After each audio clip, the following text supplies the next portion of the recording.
Get Warrior Tough, Mental Training 101 with Andrew Wittman and Dutch Coleman on 105.5 The Roar. And now back to Andrew and Dutch. All right, Dutch and Andrew and Dutch. Get Warrior Tough. Leadership and mental toughness coaches, Andrew Wittman, Dutch Coleman. All right, hey, so here's the deal is, listen, tomorrow is the CEO of You seminar in Greenville, South Carolina at 9 a.m. We still have some spots left.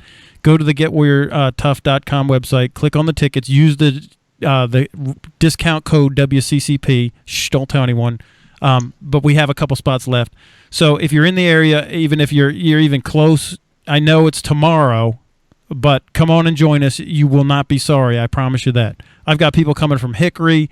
I got people coming down from, all over in Georgia, North Carolina, South Carolina. We got a bunch of folks coming. So now the one person that we don't have coming is the Dutch Coleman.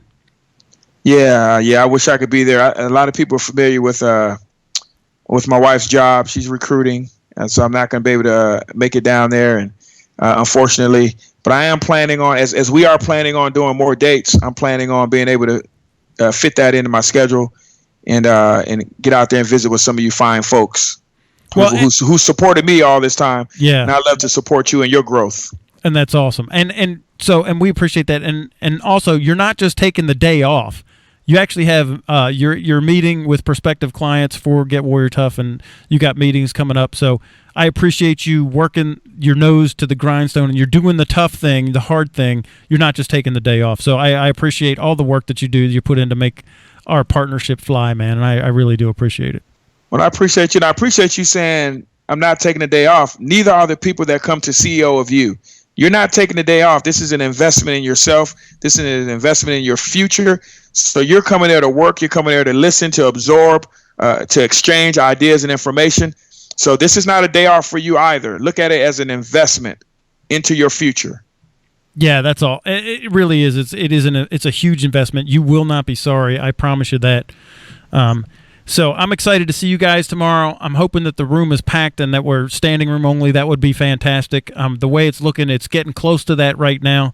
And so, but come on out, man. The more, the merrier. It'll only make it better. It'll only make it better.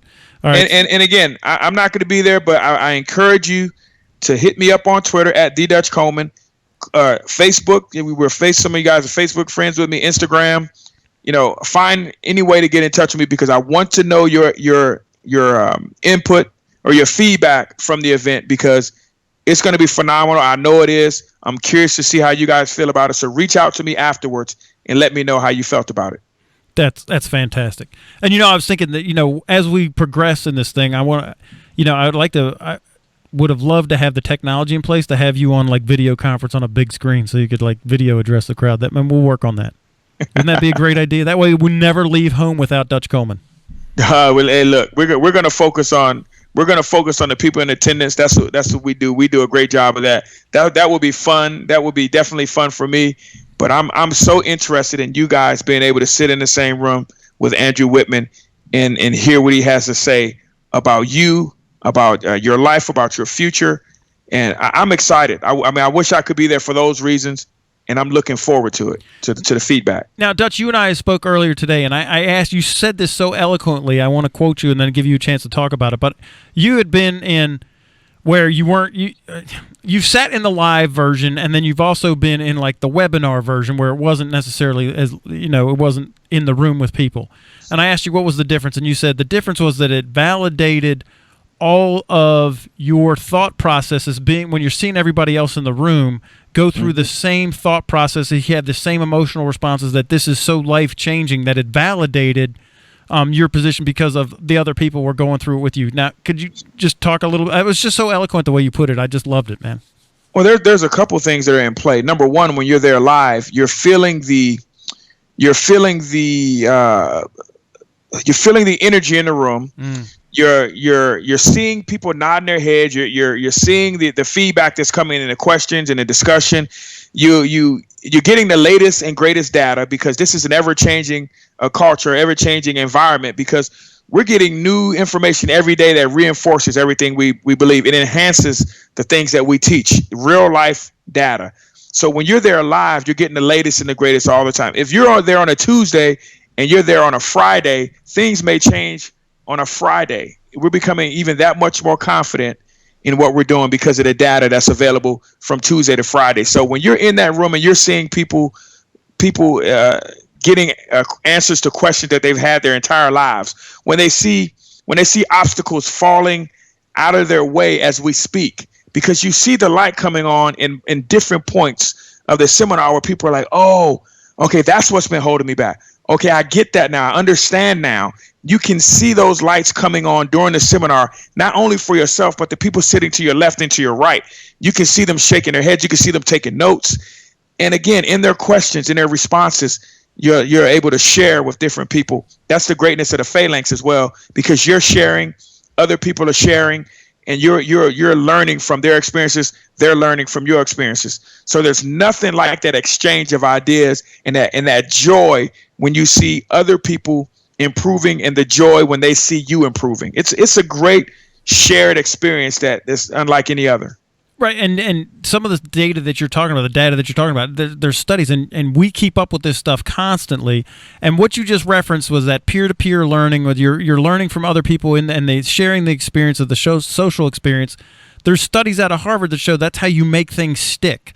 Like that's how you take that, and then it makes the learning stick. And so these things that you're not just making the adjustment and then forget about it. And so we use all these things, these tools, these processes to get you over the hump. And that's what makes us so different than any other, professional or personal development process out there. Absolutely. And that's why I'm so eager to get people there, because I want them to experience the difference. You have to experience the difference. It's different when you're looking at it on paper, because there are going to be little points here and there that you don't clearly get, you don't really get. You kind of understand it, you think you understand it, but you need that practical application. You need those real life examples that Andrew's going to provide at the seminar. You need the activities that he's going to put you through, and all the question and answer sessions, the identity statement development, like all those different things that happen in the Phalanx. You need those things to bring everything together, and everything comes full circle with that. So now you get a great picture with it in black and white in a lot of senses, but there's nothing like bringing it all together when you have all the factors and all the components in that room, in the flesh, working together. Yeah, it really is fantastic to be, like you said, together, and to have that. We've heard it said that iron sharpens iron, and that's what goes on here in the Phalanx and in that room, is that we have all these great geniuses, and you'll learn that at the seminar tomorrow, that you are a genius, and I'll show you exactly how your brain knows that you're a genius, and then we tap and teach you how to tap into that, and that we can all tap into that. And we talk about the 11 million bits to the 126 and all these things. You'll learn how to pull it all together, and life will start to get really, really fun. Yes, and this is real. I mean, it is real, and you cannot experience it until you experience it. Hearing about it, being told about it. Once you experience it personally, you're going to go through this transformation, and you got to come in open. You got to allow the things to happen. You got to allow it to take. It's like when you're doing an update on your computer, and you said, do you allow this process to make changes on your computer? Do you allow, is it Oracle and Java? Do you allow them to come and make the necessary changes to your computer? Well, you have to click OK. Do you allow Andrew Wittman the ability to make changes on your computer, on your system, on your subset, whatever you want to call it, your hard drive? And when you click yes, when you click on OK, you got to let it happen, and you're going to feel it happen. You're gonna feel the engine, like when you hear your hard drive turning. You're gonna feel all those things happening, but you got to let it happen. You got to give it permission to happen. Yeah, and then that's why I love how you said it, like it was last week or the week before. You got to not just have an open mind, but you have to have an open heart. Which it seems weird in this kind of environment, but that's how transformative this stuff is. It'll help you all the way to your core of your being. Yep, and you can't be afraid to change. We always talk about how people are afraid of change. When you embrace this sort of change, you can. I mean, the sky's the limit. I mean, you're talking about a rocket ship taking off. Yep. And you know better than me the different people you work with that almost immediately got promotions based on the stuff that they learned. Yeah, we did. I mean, some of our clients, we're like a rock star at some of these places because they got promotions because they brought us in. Is that crazy or what, man? And their bosses wanting to do what they did in order to get that. I mean, this is real. This isn't made up. You have an employee that comes in, goes through mental toughness, improves, gets promoted. Then his or her boss wants to know what happened, and then they find themselves sitting in the training because they want that same transformational process to happen to them. This is real life. This isn't something that's made up. Right, and you've been in the room when that happened, and I got to tell you, this is what they told me.